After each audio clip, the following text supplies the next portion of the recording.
प्रधानमंत्री नरेंद्र मोदी हर महीने के आखिरी रविवार को सुबह 11 बजे मन की बात रेडियो कार्यक्रम के जरिए देश को संबोधित करते हैं। आज फिर 11 बजे मन की बात कार्यक्रम का प्रसारण होगा। इस बार ये कार्यक्रम पहले से कुछ खास रहने वाला है। इसकी दो वजह हैं। पहली, लॉकडाउन 4 का आज आखिरी दिन है और दूसरा, मोदी सरकार के दूसरे कार्यकाल का 1 साल पूरा हो गया है। लॉकडाउन के दौरान वो तीसरी बार जनता को इस कार्यक्रम के माध्यम से संबोधित करने जा रहे हैं। बता दें कि प्रधानमंत्री मोदी ने बीते सोमवार को इस कार्यक्रम के लिए जनता से सुझाव भी मांगे थे। स्पेसएक्स का अंतरिक्ष यान द क्रू ड्रैगन नासा के 2 अंतरिक्ष यात्रियों को लेकर मिशन पर रवाना हो गया है। इस मिशन को अमेरिका के फ्लोरिडा स्थित कैनेडी स्पेस सेंटर से लॉन्च किया गया। अमेरिका में 9 साल बाद इस तरह के मिशन को अंजाम दिया गया है। यह पहली बार हुआ है कि कोई निजी अंतरिक्ष यान के जरिए अंतरिक्ष यात्रियों को इंटरनेशनल स्पेस स्टेशन के लिए रवाना किया गया है। अंतरिक्ष यात्री के रूप में नासा के एस्ट्रोनॉट बॉब बेनकेन और डग हर्ली हैं। इनका चयन सन 2000 में हुआ था और ये दोनों ही स्पेस शटल के जरिए 2 बार अंतरिक्ष में जा चुके हैं। राष्ट्रपति डोनाल्ड ट्रंप मिशन की लॉन्चिंग को देखने के लिए फ्लोरिडा स्थित स्पेस सेंटर पहुंचे। लॉन्चिंग के कुछ घंटे बाद उन्होंने कहा कि स्पेसएक्स ड्रैगन कैप्सूल सफलतापूर्वक पृथ्वी की निचली कक्षा में पहुंच गया है। दोनों एस्ट्रोनॉट्स सुरक्षित और स्वस्थ हैं। इससे पहले बुधवार को खराब मौसम की वजह से लॉन्चिंग को तय समय से 16 मिनट पहले टालना पड़ा था।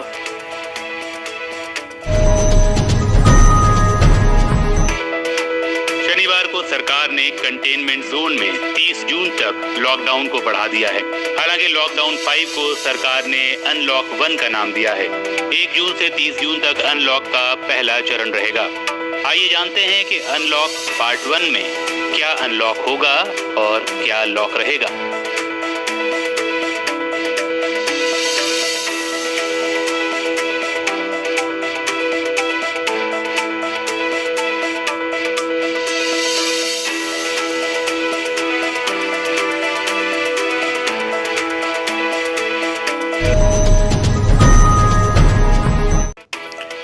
दिल्ली में कोरोना संक्रमण के मामले तो बढ़ते जा रहे हैं, लेकिन राहत की खबर यह है कि ठीक होने वाले मरीजों की संख्या में भी तेजी से इजाफा हो रहा है। यहाँ कुल 43% मरीज ठीक हो चुके हैं, जो एक अच्छा संकेत है। राजधानी में 30 मई तक कोरोना के कुल 18,549 मामले सामने आ चुके हैं, जिसमें से 8,075 मरीज ठीक हो चुके हैं, जबकि 416 लोगों ने अपनी जान गंवा दी है।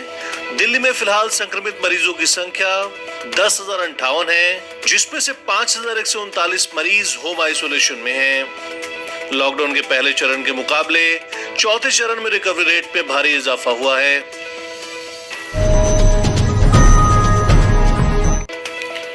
अपने दूसरे कार्यकाल के 1 साल पूरे होने पर पीएम मोदी ने देश की जनता के नाम चिट्ठी लिखी है, जिसमें उन्होंने कोरोना संकट, प्रवासी मजदूरों के संकट और सरकार की 1 साल की उपलब्धियों का जिक्र किया। पीएम ने कहा कि मुझ में कमी हो सकती है, लेकिन देश में कोई कमी नहीं है और इसलिए मेरा विश्वास स्वयं से ज्यादा आप पर है। उन्होंने कहा कि कोरोना संकट की घड़ी में ऐसा बिल्कुल नहीं कहा जा सकता कि किसी को भी दिक्कत या परेशानी ना हुई हो। उद्योगों में काम कर रहे लोगों, प्रवासी मजदूरों और कामगारों ने इस दौरान असाधारण कष्ट झेला है। मोदी ने कहा कि बीते 1 साल में लिए गए फैसले बड़े सपनों की उड़ान हैं। पीएम मोदी ने बताया कि अनुच्छेद 370, राम मंदिर निर्माण, 3 तलाक हो या फिर नागरिकता संशोधन कानून, ये सारी उपलब्धियां सभी को याद हैं। अंत में उन्होंने लिखा कि स्वस्थ रहिए, सुरक्षित रहिए, जागृत रहिए, जागरूक रहिए। मोदी सरकार के दूसरे कार्यकाल का 1 साल पूरा होने पर कांग्रेस ने जमकर सरकार के फैसलों की आलोचना की है और कहा है कि ये सरकार नीतियों की कमी और नाकामियों का स्मारक है। पार्टी की तरफ से एक विशेष प्रेस कॉन्फ्रेंस को संबोधित करते हुए केसी वेणुगोपाल ने कहा कि मोदी सरकार का दूसरा कार्यकाल शासन के स्तर पर बहुत अतिवादी रहा। इस दौरान राजनीतिक, आर्थिक और सामाजिक स्तर पर काफी नुकसान हुआ है, जो कि चिंताजनक है।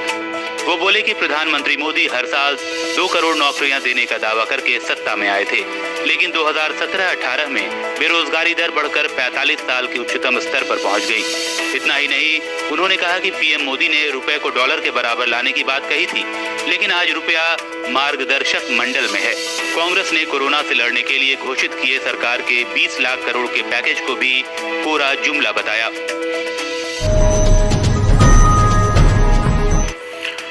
दुनिया के 7 अजूबों में से एक ताजमहल पर तूफान का कहर बरपा है। उत्तर प्रदेश के आगरा में शुक्रवार को आए भयंकर आंधी तूफान की वजह से ताजमहल के पश्चिमी गेट के मुख्य प्रवेश द्वार समेत बरामदे की फॉल सीलिंग को नुकसान पहुंचा है।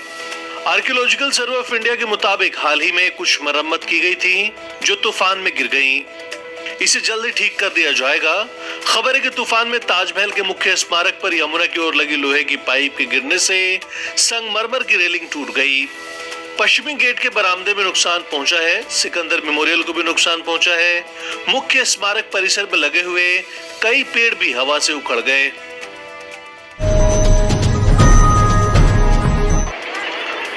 अमेरिका के मिनियापोलिस में एक अफ्रीकी नागरिक जॉर्ज फ्लॉयड की पुलिस हिरासत में मौत के बाद भड़की हिंसा के कारण यूएस नेशनल गार्ड को तैनात कर दिया गया है। मौत का वीडियो वायरल होने के बाद से ही मिनियापोलिस समेत अमेरिका के 30 शहरों में विरोध प्रदर्शन का दौर जारी है, लेकिन इसके हिंसक होने के बाद से शहर में पुलिस ने गश्त बढ़ा दी है। इस मामले में 4 पुलिस अधिकारियों को बर्खास्त कर दिया गया है। शनिवार को न्यूयॉर्क के स्टेटन द्वीप में हजारों प्रदर्शनकारियों के हाथों में पोस्टर थे जिन पर लिखा था न्याय नहीं तो शांति नहीं। इस बीच कुछ प्रदर्शनकारी अचानक हिंसक हो गए और पुलिस की कार को आग लगा दी। इस दौरान 200 से अधिक प्रदर्शनकारियों को गिरफ्तार भी किया गया है। फिलाडेल्फिया, ह्यूस्टन, लॉस एंजलिस और टेक्सास के मेयरों ने विरोध प्रदर्शन के मद्देनजर शहर में कर्फ्यू लगा दिया है।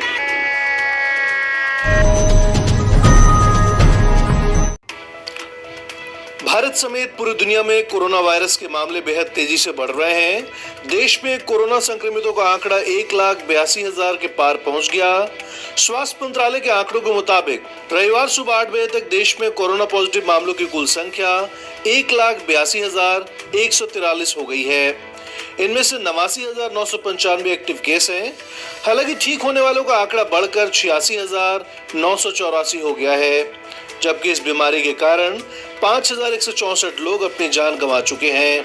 तो वहीं दुनिया भर में कोरोना पॉजिटिव केसों की संख्या बढ़कर 61,59,950 के पार पहुंच गई है, जबकि इस महामारी ने 3,71,006 लोगों की जान ले ली है। हालांकि अब तक पूरी दुनिया में 27,38,179 लोग कोरोना से रिकवर होकर घर भी लौटे हैं।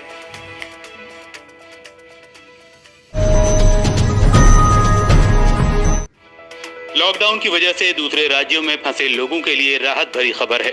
सरकार ने शनिवार को नई गाइडलाइंस जारी की। इसके मुताबिक 1 जून से अब एक राज्य से दूसरे राज्य में जाने के लिए या सामान लाने ले जाने के लिए किसी पास या परमिट की जरूरत नहीं होगी। हालांकि इसमें पेंच ये है कि राज्यों के पास अधिकार होगा कि वो अपने यहाँ आने जाने पर पाबंदी लगा सकें, पर इसके लिए उस राज्य या केंद्र शासित प्रदेश को सार्वजनिक सूचना जारी करनी होगी। आपको बता दें कि देश भर में कोरोना संक्रमण में तेज इजाफे के मद्देनजर कंटेनमेंट जोन में लॉकडाउन को 30 जून तक बढ़ा दिया गया है। लॉकडाउन 5.0 आ गया है और ज्यादा रियायतों के साथ लॉकडाउन को 30 जून तक बढ़ा दिया गया है। सरकार ने इसे अनलॉक 1 का नाम दिया है। गृह मंत्रालय के मुताबिक अनलॉक 1 के दौरान कंटेनमेंट जोन के बाहर चरणबद्ध तरीके से गतिविधियों को शुरू किया जाएगा, जो कि 3 फेज में होंगी। क्या है ये फेज और इनमें क्या क्या शामिल है, आइए जान लेते हैं। फेज 1 में जो रियायतें मिलेंगी वो हैं रात 9 बजे से सुबह के 5 बजे तक कर्फ्यू जारी रहेगा, यानी शाम 7 बजे की बजाय अब रात 9 बजे से सुबह के 5 बजे तक कर्फ्यू जारी रहेगा। 8 जून से सशर्त खुलेंगे सभी धार्मिक स्थल। 8 जून से शॉपिंग मॉल्स भी खुल सकेंगे। होटल, रेस्तरां और दूसरे हॉस्पिटैलिटी सर्विसेज की भी शुरुआत होगी। शादी और अंतिम संस्कार में पुराने नियम लागू रहेंगे। सैलून खोले जा सकेंगे, लेकिन इसमें अहम है कि सोशल डिस्टेंसिंग का पालन करना होगा। एक और अहम फैसला यह है कि एक राज्य से दूसरे राज्य में जाने के लिए अब पास की जरूरत नहीं होगी। एजुकेशनल इंस्टीट्यूट्स को लेकर भी अहम बात कही गई है, वो ये कि स्कूल, कॉलेज, इंस्टीट्यूट वगैरह राज्यों के साथ विचार विमर्श के साथ खोले जाएंगे। जुलाई में स्कूल, कॉलेज को लेकर फैसला मुमकिन नजर आ रहा है। सामाजिक आयोजनों पर पाबंदी जारी रहेगी। इंटरनेशनल फ्लाइट्स और मेट्रो की बात करें तो हालात की समीक्षा के बाद अंतर्राष्ट्रीय उड़ानें, मेट्रो और सिनेमा शुरू होंगे। जिम, स्विमिंग पूल, बार, असेंबली हॉल पर भी विचार के बाद ही फैसला लिया जाएगा।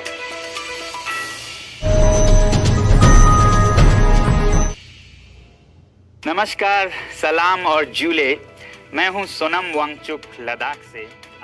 इनोवेटर और मैग्सेसे अवार्डी सोनम वांगचुक ने सोशल मीडिया के जरिए देशवासियों से चीनी सामान के बहिष्कार की अपील की है। इस वीडियो में वांगचुक बताते हैं कि चीन अपने देश के ही मौजूदा हालात से इतना खौफ में है कि वो दूसरे देशों के साथ दुश्मनी कर राष्ट्रवाद की भावना बढ़ा रहा है। दरअसल चीन में कोरोना महामारी के चलते भुखमरी और बेरोजगारी चरम पर है। वांगचुक ने कहा कि अगर 130 करोड़ देशवासी और विदेशों में रहने वाले करीब 3 करोड़ भारतीय एकजुट हो जाएं, तो चीन को मात दी जा सकती है। उन्होंने कहा कि भारत सिर्फ बुलेट पावर से ही नहीं बल्कि वॉलेट पावर की दोहरी मार से चीन को झटका दे सकता है। आपको बता दें कि सोनम वांगचुक वही हैं जिन पर 3 इडियट्स फिल्म में आमिर खान का मशहूर किरदार फुनसुक वांगडू आधारित था।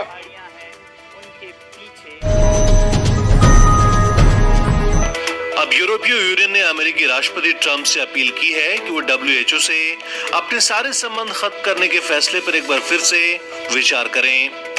यूरोपीय संघ ने कहा कि वैश्विक सहयोग से कोरोना के खिलाफ जंग जीती जा सकती है। ये वक्त बहुपक्षीय सहयोग को कम करने का नहीं बल्कि एकजुट होने का है। ट्रंप ने शुक्रवार रात प्रेस कॉन्फ्रेंस कर WHO से अमेरिका के संबंध खत्म करने की घोषणा की थी। ट्रंप ने कहा कि WHO ने इस महामारी की अनदेखी की है और वो पूरी तरह से चीन के कंट्रोल में है, इसलिए अमेरिका उससे सारे संबंध खत्म कर रहा है और उसे मिलने वाला फंड अब दूसरे संगठनों को दिया जाएगा। बता दें कि अमेरिका की तरफ से WHO को सबसे ज्यादा फंड मिलता है और अब ट्रंप के फैसले से संगठन कमजोर हो सकता है, जिसका असर पूरी दुनिया पर पड़ेगा।